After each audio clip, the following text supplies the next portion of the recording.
The alarm screamed through the bridge of the UESS Kepler, shattering the quiet of routine patrol. Captain Elena Vasquez jerked upright in her command chair, coffee sloshing over the rim of her cup. "Report," she barked. Lieutenant Park's fingers flew across his console, his face pale in the blue glow of the displays. "Captain, we have a massive spatial distortion at bearing 270. It's huge. Energy readings are off the scale." Elena stood, her heart pounding. In 20 years of service, she had never heard that kind of fear in Park's voice. On screen, the main view screen flickered to life and Elena's breath caught in her throat. Space itself was tearing open, a swirling vortex of purple and gold light that shouldn't exist according to any physics she knew. The distortion stretched for kilometers, pulsing with energy that made their sensors scream warnings. "Get me a reading on that anomaly," Elena ordered, forcing her voice to stay calm. "And wake up Dr. Chen. He's going to want to see this." "Captain?" Park interrupted, his voice rising. "Something's coming through." The vortex exploded with brilliant light and a ship emerged. Not just any ship, a massive vessel that dwarfed anything in the human fleet. Elena squinted at the screen, trying to make sense of what she was seeing. The hull was familiar, the basic structure recognizable as human design, but it had been changed, expanded.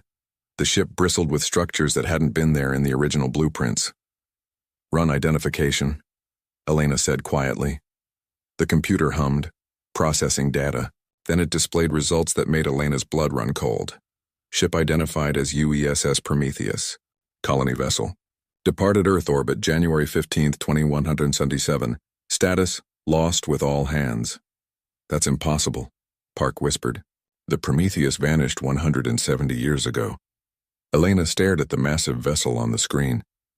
The Prometheus had been one of humanity's greatest achievements, a colony ship carrying 50,000 people to a new world.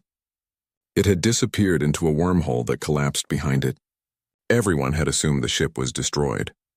There had been memorial services, monuments built, families had mourned for nearly 2 centuries. "Life signs?" Elena asked. "Affirmative, Captain. Reading multiple human life signs aboard. Thousands of them." The bridge fell silent. Elena could hear her own heartbeat in her ears. This wasn't possible.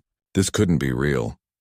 "Captain, I'm picking up an automated broadcast from the Prometheus," the communications officer reported.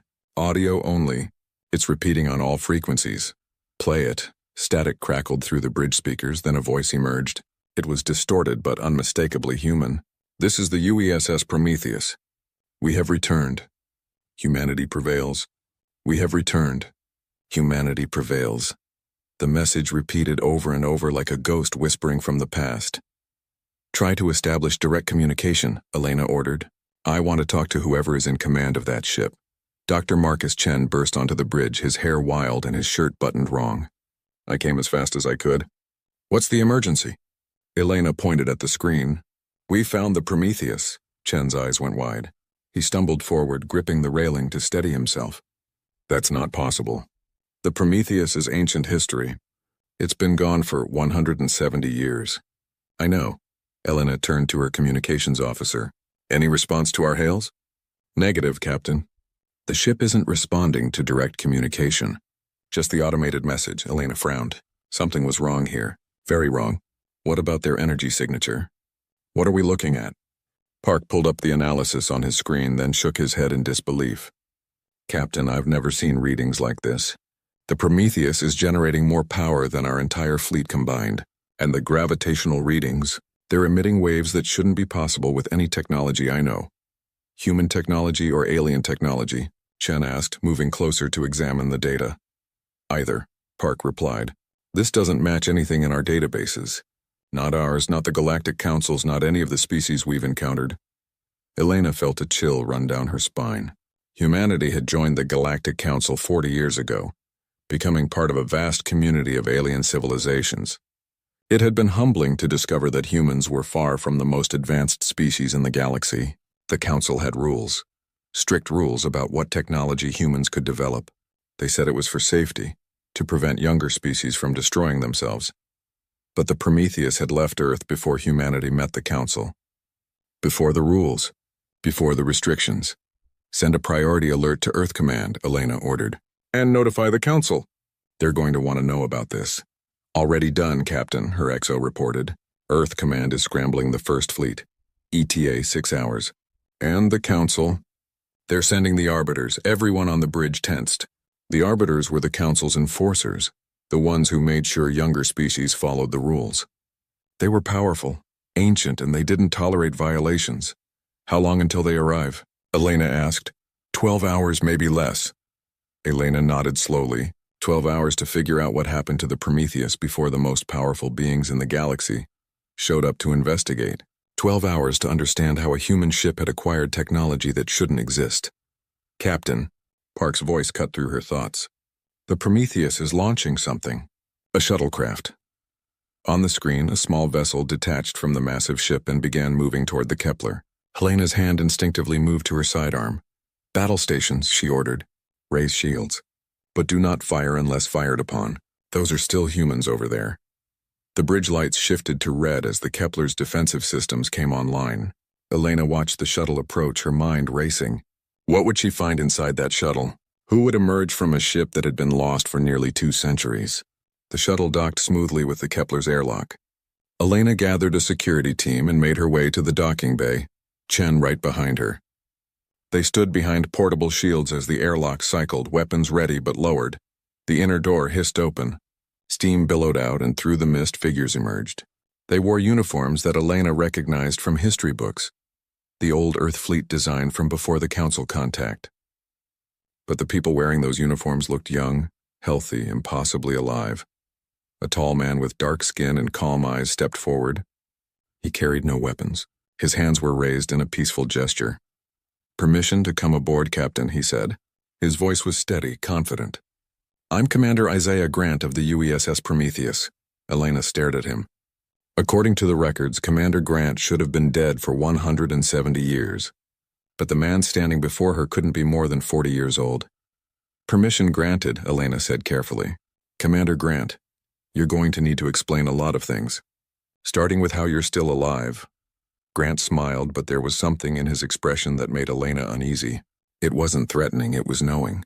Like he held secrets that would change everything. "Captain Vasquez," Grant said, "we need to talk, and I'm afraid the Galactic Council isn't going to like what we found out there. They're not going to like it at all." Behind Grant, more crew members emerged from the shuttle. They all looked the same. Young, healthy, and somehow different.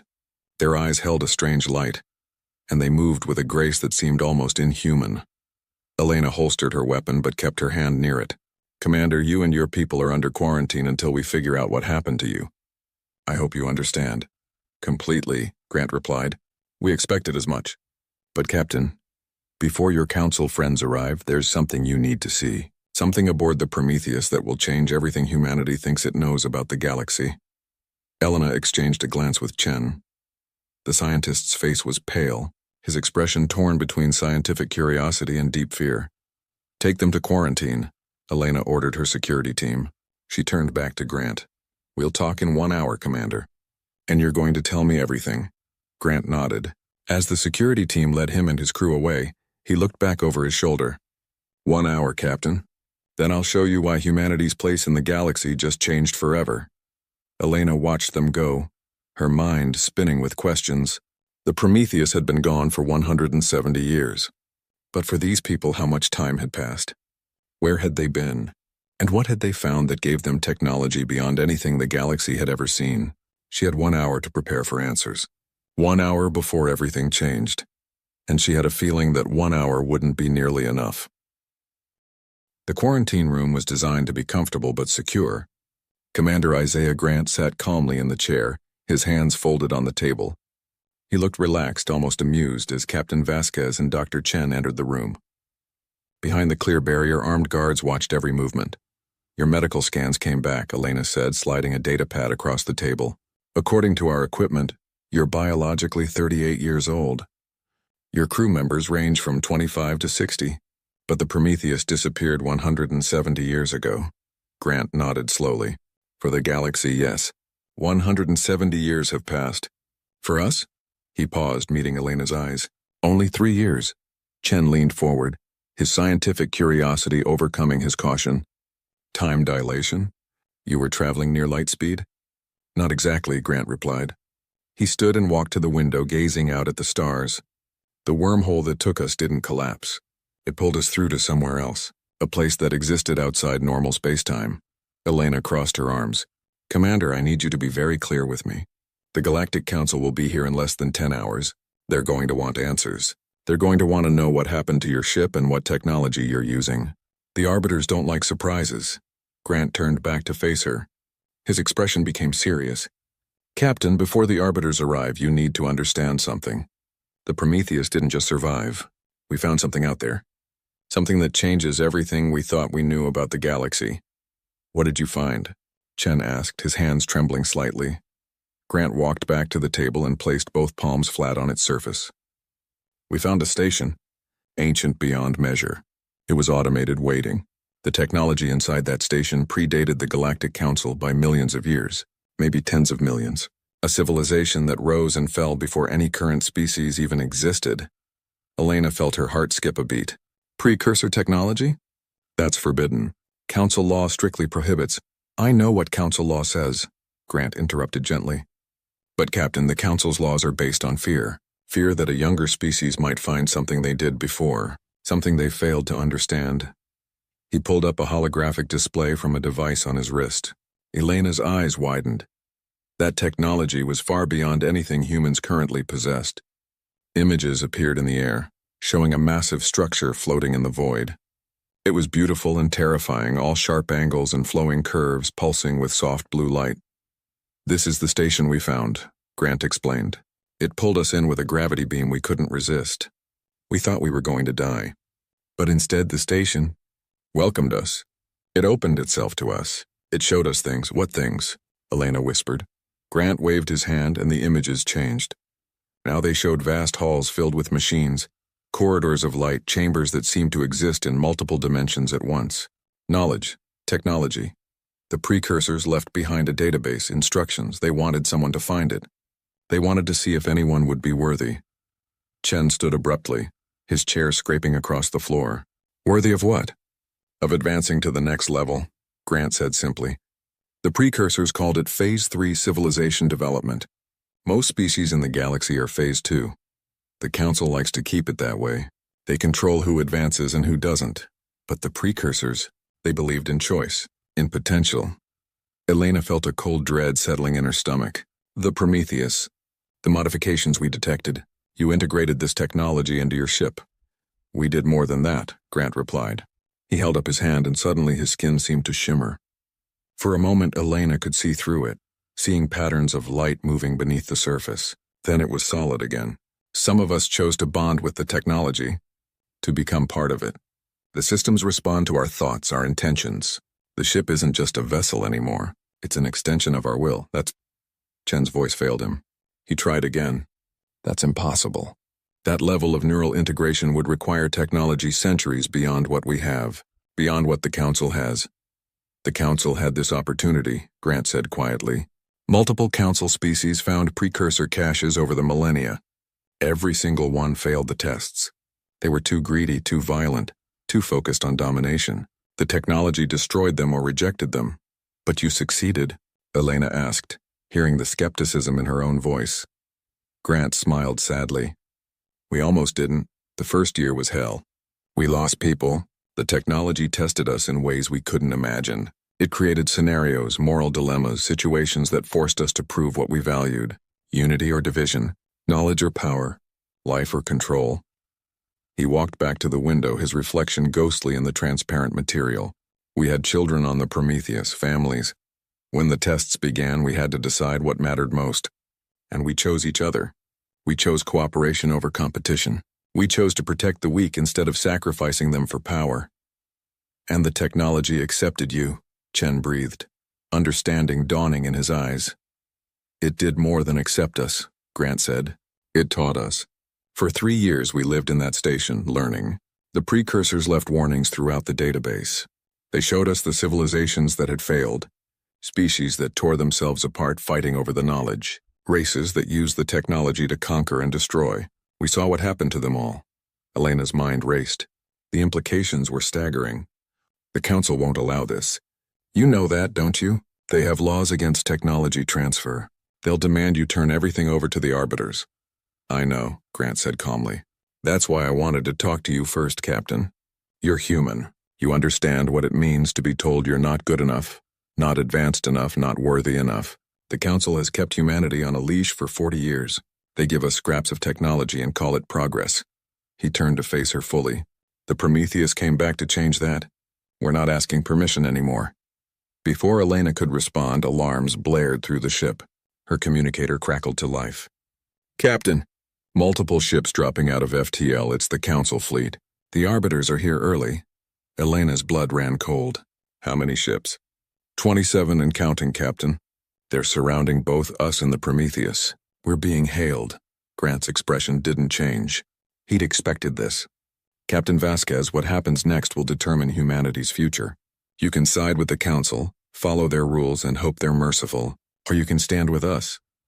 You're asking me to commit treason against the Galactic Council, Elena said, her voice hard. I'm asking you to choose humanity's freedom over someone else's control. Elena stared at him, her mind torn. Everything she'd been taught said the Council was right. They were ancient, wise, experienced. They'd guided humanity through first contact, prevented wars, shared technology, but they'd also limited humanity's growth. Restricted research. Kept humans as junior partners in a galaxy where age determined worth. Captain, the arbiters are demanding we lower shields and prepare for boarding. Her XO reported over the comm. They say the Prometheus must power down immediately and surrender all crew for questioning. Grant walked to the barrier separating them. They're scared, Captain. The arbiters aren't here to investigate. They're here to contain us, because we represent something they can't control. Proof that their system is designed to keep species like us in our place. You don't know that, Elena protested. Don't I? Grant pressed his hand against the barrier. Check your databases, Captain. Look up how many times the Council has authorized a younger species to advance beyond their assigned tier. Look up how many times they've shared their most advanced technology. Look up what happened to the species that questioned their authority. Chen was already pulling up the records on his datapad. His face grew paler with each file he opened. Captain. He's right. In the Council's 12,000-year recorded history, they've only allowed 4 species to advance to Tier 2 status. 4 out of hundreds, and the 3 species that openly challenged Council decisions. He looked up, his eyes wide with horror. They're all gone. Listed as extinct due to various causes, Elena felt sick. She'd dedicated her life to the Council's mission. She'd believed in the greater galactic community, but the evidence was right there in the files she'd never bothered to question before. The Prometheus is powering up weapons. Park's voice crackled over the comm, panic clear in his tone. Captain, their energy signature is spiking. It's massive. Whatever they're doing, it's drawing more power than our entire fleet. Grant's eyes met Elena's through the barrier. We're not powering weapons, Captain. We're powering a demonstration. The arbiters need to understand that humanity isn't helpless anymore, that we have the strength to choose our own path. You're going to start a war, Elena said, her voice barely above a whisper. No, Grant replied calmly. We're going to end one. A war that's been going on for millennia. A war against potential, against growth, against change. The Council has had its way for long enough. The lights on the Kepler flickered. Through the window, Elena saw the Prometheus beginning to glow, energy cascading across its hull in waves of brilliant light. Grant smiled, but there was steel in his expression. What happens next is up to the Council, Captain. They can talk or they can fight. But either way, humanity isn't backing down. We came B, the energy pulse from the Prometheus rolled across space like a wave on an invisible ocean. Captain Vasquez watched in horror as it washed over the Council fleet. One by one, every alien warship went dark. Their running lights died. Their engines shut down. Their weapon systems powered off completely. Only the human ships remained active, their systems untouched by whatever the Prometheus had done. Status report, Elena shouted, running onto the bridge with Grant right behind her. She'd ordered the guards to release him when the pulse hit. They had bigger problems now. All Council vessels are dead in space, Lieutenant Park reported, his voice shaking. Life support is still functioning, but everything else is offline. We're receiving emergency transmissions from multiple ships. They're demanding to know what we did. It wasn't us, Elena said, glancing at Grant. It was them. Grant stood calmly in the center of the bridge. looking at the view screen where dozens of disabled warships floated helplessly. The pulse was non-lethal. Every species aboard those ships is safe. Their life support will remain active, but their weapons and engines are temporarily disabled. Temporarily? Chen asked, staring at the commander. For how long? As long as necessary, Grant replied. Until they're willing to listen instead of threaten. Elena's communicator exploded with incoming calls. She recognized the signal. It was Ambassador Krell of the Arbiters. She accepted the call, and a holographic image appeared above the bridge's central console. Ambassador Krell was massive, even in miniature. The Arbiter stood 3 meters tall, its crystalline body reflecting light in sharp, angry flashes. Its voice was like rocks grinding together, translated by the universal interpreter into words Elena could understand. "What have you done?" Krell roared. "This is an act of war. An unprovoked attack on Council forces." Grant stepped forward before Elena could respond. "Ambassador Krell, I am Commander Isaiah Grant of the UESS Prometheus. What you just experienced was not an attack. It was a demonstration." "A demonstration?" Krell's crystalline body turned a deep, furious red. "You disabled 27 warships. You violated every law the Council has established. This aggression will not stand." "What aggression?" Grant asked, his voice calm and reasonable. "Did we destroy your ships? Did we harm your crews? Did we fire a single weapon? No, Ambassador. We proved a point. We showed that humanity now possesses defensive capabilities you cannot overcome." Another hologram appeared, a Vakor commander, its forearms gesturing wildly, its scaled face twisted in rage. "You dare challenge the Council?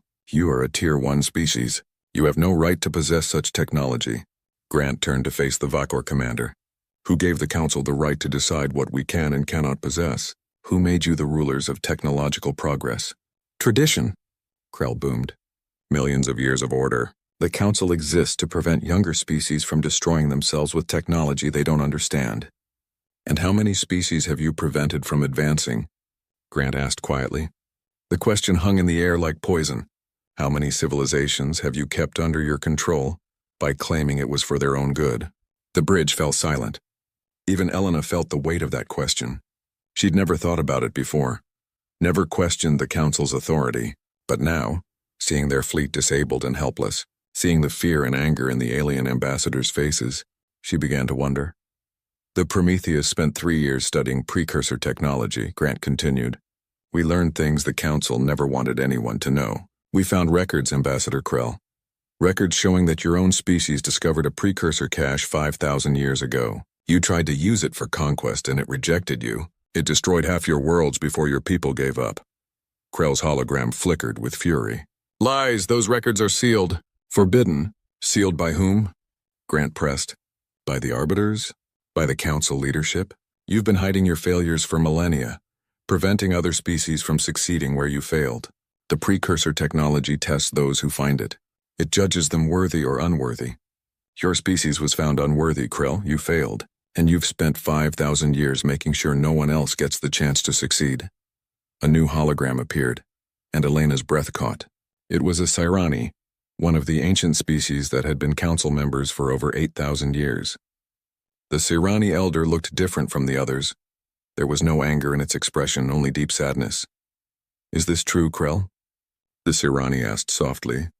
"Did the Arbiters find precursor technology and fail?" Krell's crystalline body dimmed. For a long moment the Arbiter said nothing. Then quietly, "We did what was necessary to maintain order. The precursor technology is too dangerous. It must be controlled. Controlled by you," Grant said. "That's what this has always been about. Not safety, control. The Council was formed by species that either failed the precursor tests or never found them at all. And you've spent millions of years making sure no one else can threaten your power." "You understand nothing," Krell said. But there was less certainty in the Arbiter's voice now. "You are young, arrogant. You think finding this technology makes you special, but you will fail, just like all the others. The power will corrupt you. You will destroy yourselves." Grant shook his head. "That's where you're wrong, Ambassador. We won't fail. Do you know why? Because we chose unity over power. We chose to protect each other instead of dominating each other. For 3 years, the precursor technology tested us. It created impossible situations, forcing us to choose between survival and morality. And every time we chose morality, He walked closer to the holographic display, his voice growing stronger. 20% of our crew chose not to integrate with the systems. They remained fully human. We could have forced them. The technology gave us that power. But we didn't. We gave them a choice and we respected that choice. That's why the precursors accepted us.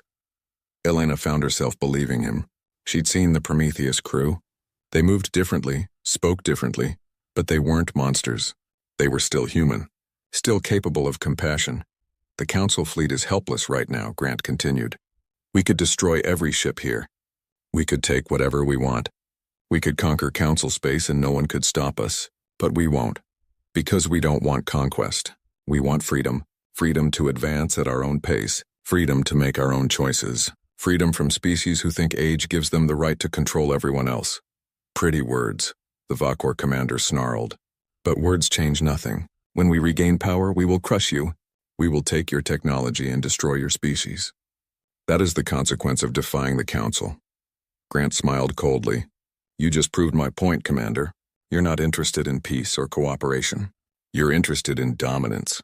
And that's exactly why the precursor technology rejected your kind. He turned to address all the holographic images at once. Here's what's going to happen. The Prometheus will share its knowledge freely with any species willing to approach it with respect. We'll teach the principles we learned. We'll help anyone who genuinely wants to advance. But we will not surrender our technology to the Council. We will not submit to your restrictions. Humanity is declaring independence from your control. This is madness. Krell roared. You'll start a war that will consume the galaxy. We're not starting anything, Grant replied calmly. We're ending something. Ending the idea that older means wiser. That age grants authority.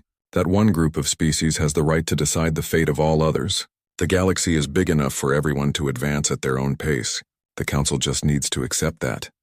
Elena stepped forward, her heart pounding. She knew what she was about to do would change her life forever. But Grant was right. She'd seen the evidence.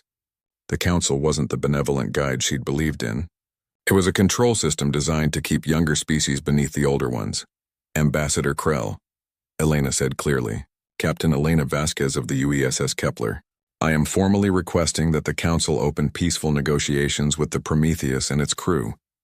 Attacking them would be both foolish and wrong. Krell's hologram turned to face her, and Elena could feel the weight of the Arbiter's fury, even through the transmission. Captain Vasquez, you are a Council officer. You swore an oath to uphold Council law. I swore to protect humanity, Elena replied. And right now, that means protecting the Prometheus from Council aggression. They haven't attacked anyone. They've only defended themselves. If there's a crime here, it's the Council showing up with a battle fleet instead of a diplomatic mission. The Serrani elder spoke again, its voice thoughtful. Perhaps the human captain is correct. We arrived with weapons charged and demands ready. We did not come to learn or understand. We came to contain and control. Whose side are you on, Elder Serrani? The Vakor commander demanded. I am on the side of truth, the Serrani replied. And the truth is that the Council has grown comfortable in its power. We've forgotten that once we too were young. We too faced species more advanced than ourselves. We too wanted the chance to prove ourselves. When did we become the very thing we once feared? Krelso? The shuttle bay of the Prometheus was unlike anything the alien ambassadors had ever seen. The wall seemed to shift and flow, responding to the presence of the visitors. Lights moved beneath the surface like living things. The air itself felt charged with energy. Ambassador Krell stood at the front of the group, its crystalline body dimmed to a cautious amber. Behind the Arbiter came representatives from 17 different Council species. Captain Vasquez and Dr. Chen had joined them, representing humanity's official interests. Armed guards from multiple species flanked the group, weapons ready but not raised. Commander Grant waited for them at the center of the bay, flanked by members of his crew. They all wore the old-style Earth Fleet uniforms, but there was something different about them. They stood too still, too perfectly. Their eyes reflected light in ways human eyes shouldn't. Welcome aboard the Prometheus, Grant said, his voice carrying clearly through the vast space without any visible amplification. Thank you for accepting our invitation. We did not accept, Krell said coldly. We are here under protest to investigate what you have done to this vessel and its crew. Grant smiled slightly. Of course, Ambassador. Please follow me. I promise you've never seen anything like what we're about to show you. He turned and walked toward a corridor. The walls parted before him, literally flowing aside to create an entrance. The ambassadors hesitated, then followed. They had little choice. Their ships were still disabled, and they needed answers. Elena walked near the back of the group, watching everything with wide eyes. The interior of the Prometheus was nothing like a normal human ship. The corridors were wide and curved, with walls that displayed moving images, starfields, nebulae, alien worlds. But these weren't recordings. She could feel them somehow, sense that they were real-time views from locations across the galaxy. "How are you powering all this?" Chen whispered beside her, his scientific mind struggling to process what he was seeing. The energy requirements should be impossible. Grant must have heard him despite the distance. "We're using zero-point energy, Dr. Chen, extracting power directly from the quantum foam of space-time itself. The precursors developed the technology millions of years ago. It provides effectively unlimited power with zero waste." A murmur ran through the group of ambassadors. Zero-point energy was theoretical, something every species had tried and failed to harness. The energy was there, infinite and everywhere, but accessing it required technology that no one had been able to develop. They entered a massive chamber that made several ambassadors gasp in shock. It was a garden, impossible and beautiful. Trees grew toward a ceiling that showed real sky. Water flowed in streams that defied gravity, moving up and down walls. Flowers bloomed in colors that shouldn't exist. "This garden requires no artificial gravity," Grant explained, running his hand along a tree trunk. "The plants are grown in what we call bioreactive matrix fields. They exist partially in normal space and partially in quantum space. They respond to thought and emotion. Watch." He placed his hand on a rose bush. The flowers immediately bloomed, their petals opening to reveal centers that glowed with soft light. Several aliens stepped back in alarm. "Don't be afraid," Grant said. "The plants won't harm you.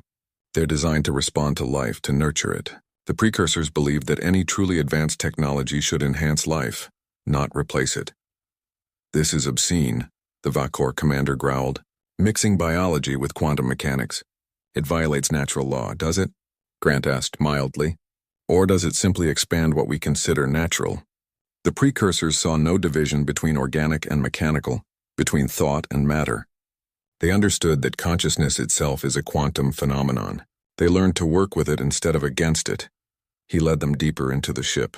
They passed crew members who moved with impossible grace, their bodies flowing like water as they performed tasks. In one room, a woman was repairing a complex machine simply by touching it, her hands glowing as the broken parts reassembled themselves. "She's not using tools," Chen breathed. "She's directly manipulating matter at the molecular level." "Correct," Grant confirmed. "Those who chose to integrate with the precursor systems gained abilities that seem like magic. But they're not magic. They're the result of understanding how consciousness interacts with quantum fields. The precursors discovered that thought itself can influence reality at the smallest scales. They learned to amplify and focus that influence." "This is why you were found worthy?" the Sirani elder asked, its ancient eyes studying Grant carefully. "Because you can manipulate matter with your minds?" "No," Grant said, stopping to face the elder. "We were found worthy because we chose not to use this power for dominance. Come, let me show you the heart of the ship, the place where everything changed." They descended deeper into the Prometheus, past levels that seemed to exist in multiple dimensions at once. Elena felt her head spinning as they walked through corridors that were somehow larger on the inside than the outside. Space itself had been folded and compressed in ways that made conventional physics weep. Finally, they reached a chamber at the ship's core. It was vast and circular, with a massive crystalline structure at its center. The crystal pulsed with light, and Elena could hear it. A sound like music, like voices, like the whisper of stars. "This is the interface," Grant said quietly. "The core of the precursor system. When we first found the station, this was inactive. But as we studied, as we learned, as we proved ourselves, it awakened. It's not just a computer or a database. It's something more, something alive in ways we're still trying to understand." He walked to the crystal and placed both hands against its surface. The light intensified, and suddenly the chamber filled with images. Holographic displays showed species after species, hundreds of civilizations throughout galactic history. Elena watched as each one discovered precursor technology and faced the tests. Most failed. She saw species tear themselves apart fighting over the knowledge. Civilizations that use the power to conquer and enslave. Races that let greed and ambition corrupt them. One by one, the precursor systems rejected them, and the species either destroyed themselves or were destroyed by their own creations. The precursors weren't fools, Grant said as the images played. They knew what power does to the unworthy. They built safeguards into every system. The technology itself judges those who use it. It tests for specific qualities: cooperation, compassion, restraint, wisdom. Fail any test and the systems shut down or actively work against you. A new image appeared, the Arbiters, 5,000 years ago. Elena watched as Krell's ancestors discovered a precursor cache. She saw them immediately try to weaponize it, try to use it to dominate other species. The precursor systems fought back, unleashing energy that devastated entire worlds before the Arbiters abandoned their efforts. Krell's crystalline body had turned deep purple, a color Elena had never seen in an Arbiter before. Shame. This is why the Council fears advancement, Grant continued. Not because younger species might harm themselves, because younger species might succeed where the elder species failed. The Council's laws aren't about safety. They're about maintaining power structures that benefit those who've already failed their tests. That's not true, the Vakor commander shouted. The Council exists to maintain order. Does it? Grant waved his hand and new images appeared. Look at your own history, Commander. 3,000 years ago, your species was exactly where humanity is now, young, ambitious, eager to advance. The Council restricted your technology, kept you dependent. When you protested, they sent the Arbiters to enforce compliance. You've been a Council member for 1,500 years, but you've never been allowed to develop beyond Tier 2 technology. Why? Because the elder species don't want competition. The Vakor commander's scales flushed with anger, but the alien said nothing.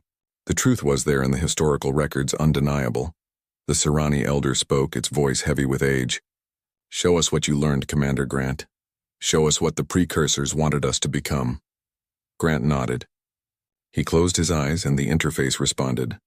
The crystal at the chamber's center exploded with light, and suddenly everyone in the room could feel it.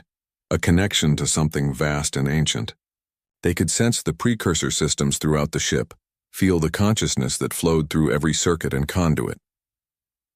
The precursors didn't just create technology, Grant said softly. They created symbiosis, a partnership between organic life and artificial systems. When we bonded with this technology, we didn't lose our humanity. We expanded it. We can still choose, still feel, still love and fear and hope. But now we can also touch the quantum realm. Manipulate energy and matter exist partially outside normal space-time. He opened his eyes and they glowed with inner light. We became more without losing what we were. That's the lesson the precursors wanted to teach. Advancement isn't about replacing ourselves with machines. It's about enhancing what makes us who we are. But this power, Krell said quietly, it could still be used for destruction, for conquest. Yes, Grant agreed. And that's why we're offering to share it with everyone. Not to give the Council control, but to give every species the opportunity we had. Let them face the tests. Let the precursor systems judge them. Those who were. 3 months had passed since the Prometheus returned from the void. The galaxy had not been the same since. Captain Elena Vasquez, now Admiral Vasquez, stood on the observation deck of the new Earth Defense Command Station, watching construction drones swarm around the skeletal frames of 12 massive ships. Each vessel was being built using the principles the Prometheus had brought back, hybrid designs that blended human engineering with precursor technology. They're beautiful, aren't they? Dr. Chen said, joining her at the window. He looked different now, his eyes carrying that same inner light that Grant and his crew possessed. A month ago, Chen had chosen to undergo the integration process, becoming one of the first Earthborn humans to bond with the precursor systems. How does it feel? Elena asked quietly. Being connected to all that power? Chen smiled. Like being blind your whole life and suddenly seeing color. The universe is so much bigger than I imagined, Elena. So much more complex and beautiful and strange. I can sense quantum fields, feel the fabric of space-time, touch thoughts and emotions that exist in dimensions we don't even have names for. And you're still you? Elena asked. Still Marcus Chen? The man who gets excited about alien bacteria and makes terrible coffee? Still me, Chen assured her. The technology enhances. It doesn't replace. That's what makes it different from anything the Council has. Their technology works for them. This technology works with us. He gestured toward the ships under construction. Each of those vessels will carry a crew of 5,000, humans and aliens working together. The Sirani have already committed 3,000 of their people to serve alongside us. Even the Arbiters are sending observers. Elena nodded. The last 3 months had seen unprecedented changes in galactic politics. The Galactic Council had fractured into factions, some supporting humanity's advancement, others opposing it fiercely. But the most significant change was that the debate was happening at all. For the first time in millennia, younger species were demanding seats at the decision-making table. What about the Vakor? Elena asked. Last I heard, their military was demanding humanity be expelled from the Council entirely. They were, Chen replied, until 2 of their colony worlds asked for human assistance with a plague that was killing thousands. The Prometheus spent a week in orbit and the crew used precursor medical technology to cure the disease.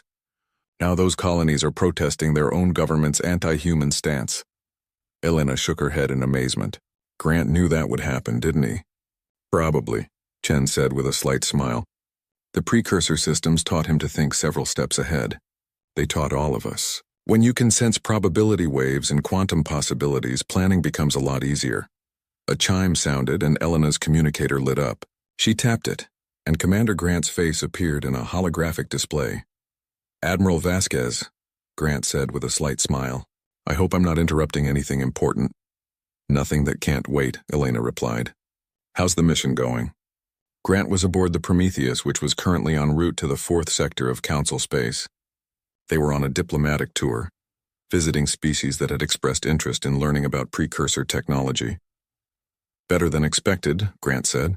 We've just received formal applications from 7 species requesting access to the precursor tests. The interface is evaluating their submissions now. 7 species? Elena repeated. That's more than we expected. Word is spreading, Grant explained. The Council can't suppress information the way they used to. Too many people want change. Too many species are tired of being told they're not ready to advance. He paused, his expression becoming serious. Elena, there's something else. We detected unusual quantum signatures in deep space. They match the pattern of precursor stations. We think there might be more out there waiting to be found. Elena felt her heart skip a beat. More stations? How many? Unknown, Grant admitted. But if the precursors left one for us to find, they likely left others. The galaxy might be full of opportunities we never knew existed, or full of dangers, Elena said quietly. If other species find precursor technology and fail the tests, that's a risk, Grant agreed. But it's a risk worth taking. The precursors believed in giving everyone a chance. We have to trust their judgment. If a species fails the tests, the systems will protect against misuse. But if they succeed, the galaxy becomes a better place for everyone. Elena nodded slowly. She'd come to trust Grant's judgment over the past 3 months. He'd proven himself wise and careful, never using the Prometheus's power carelessly. There's one more thing, Grant said. We found something in the precursor database. Records of 6 other human colony ships that disappeared around the same time we did. The Destiny, the Voyager, the Armstrong, the Bradbury, the Jung-He, and the Ibn Battuta. Elena's breath caught. 6 more ships? Are they still out there? We don't know, Grant said. But the precursor stations have a way of calling to those who are lost. If those ships found stations like we did, they might be making their way home. Or they might need help finding the way back. Then we'll find them, Elena said firmly. Every lost human deserves a chance to come home. Grant smiled. I was hoping you'd say that. The Prometheus will begin the search in 2 weeks. We're inviting Council observers to join us. We want them to see that humanity doesn't hide its efforts or work in secret. Everything we do openly. The call ended and Elena turned back to the window. Below the station, Earth spun slowly, blue and green and beautiful. Humanity's homeworld. No longer confined by Council restrictions. No longer limited by other species' fears. Chen stood beside her and together they watched the construction drones work. Do you think the other colony ships are out there? Chen asked. Do you think they found what we found? I hope so, Elena said. And if they didn't, we'll bring them home anyway. That's what the Prometheus proved, that humanity doesn't abandon its own. We were lost, but we found our way back. We'll do the same for anyone else who's still searching. She thought about Commander Grant and his crew, about what they'd endured and what they'd become.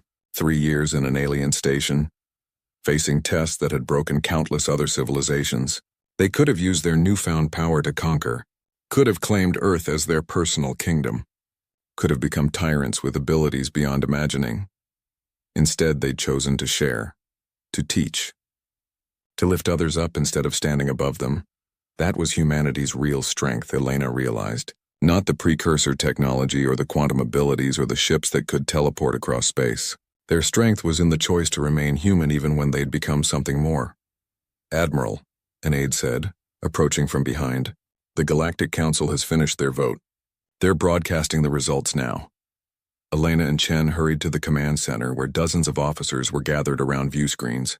The holographic image showed the council chamber, with representatives from hundreds of species assembled.